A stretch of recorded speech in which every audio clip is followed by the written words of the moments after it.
Hello everyone and welcome back to a new video. So in this video I'm going to be showing you on how to fix your Razer Chroma lighting not working when playing Fortnite, for example.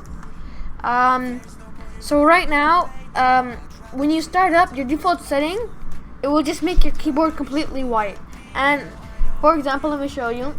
I have my keyboard. When I go into my keyboard lighting, it says for the Fortnite client Win x64 shipping.exe app is currently controlling the device's lighting, and you don't want that. Maybe you have some really cool lightings, like I have Wave.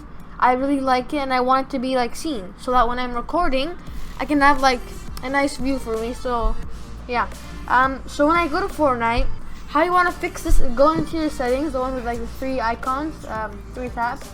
You want to go into your settings, and you want to go into the general, and you want to go all the way down to camera and display.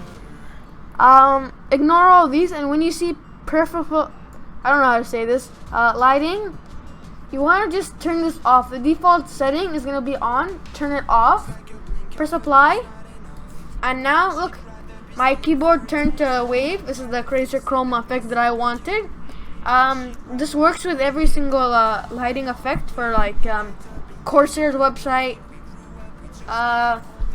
But yeah, if you guys like this video and you want me to do more videos similar to this, don't forget to subscribe, like, and comment down below what videos you want me to do, and I'll try to do them. So yeah, thank you guys for watching, and peace out.